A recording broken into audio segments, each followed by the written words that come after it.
마태복음을 읽어보면 예수님이 산 위에서 많은 사람들에게 설교를 하는 장면이 나와요. 예수님은 구제, 금식, 기도에 대해 이야기하시다가 주기도문에 대해 말씀하시지요. 우리가 예배드릴 때 다 함께 외우는 기도 있죠? 하늘에 계신 우리 아버지 하고 시작하는 기도 말이에요. 이 기도는 예수님이 가르쳐 주신 기도라고 해서 주기도문이라고 불러요. 당시 유대인들은 하나님을 믿는 사람들이라면 구제, 금식, 기도라는 세 가지 경건 생활을 해야 한다고 생각했어요. 모세가 십계명으로 명령했던 규정은 아니었지만 오랫동안 여러 사람들이 더 나은 신앙생활을 하기 위해서 하나하나 만들어간 규정이었죠. 하지만 시간이 지나면서 유대인들의 구제, 금식, 기도는 때로는 하나님을 믿는 신앙생활을 하는 사람들을 평가하는 기준이 되기도 했어요.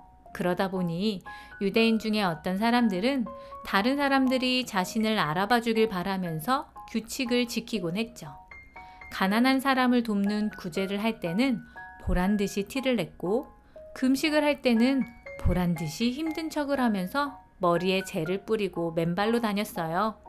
또 기도할 때는 사람들이 보는 곳에서 큰 소리로 오랫동안 기도했지요. 이런 상황 속에서 예수님은 참된 신앙생활을 위한 기도를 다시 가르쳐 주셨어요.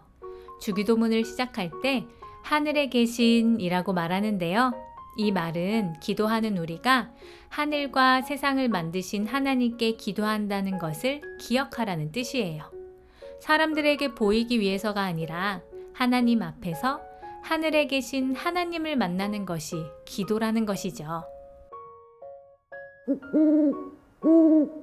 아버지의 이름을 거룩하게 하시며 라고 말하는 것도 같은 뜻이에요. 나의 모습이나 이름, 명예를 위해서 기도하는 것이 아니라 하나님을 향해 기도하라는 것이죠. 그래서 예수님은 우리가 기도할 때 골방에 들어가라고 말씀하세요. 넓은 거리가 아닌 조용한 방에서 기도할 때에도 하나님의 생각과 하나님의 뜻은 이 땅에서 이루어지니까요. 예수님은 우리가 기도할 때 아무 생각 없이 기도하지 말라고 말씀하세요. 기도하면서 우리 주변에 일용할 양식이 필요한 사람이 누구인지, 또 우리에게 잘못하거나 우리가 용서해야 할 사람이 누구인지 생각하라고 말씀하시지요. 이렇듯 주기도문은 하나님을 향해서 하는 기도이고 나와 주변을 돌아볼 수 있게 하는 기도랍니다. 혹시 우리 하이바이블 친구들도 기도할 때 어떻게 기도해야 할까? 어떤 말을 해야 할까? 하고 고민할 때가 있나요?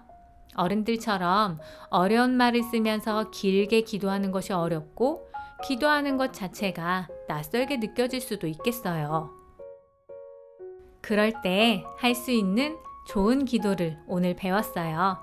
예수님께서 가르쳐 주신 주기도문이지요.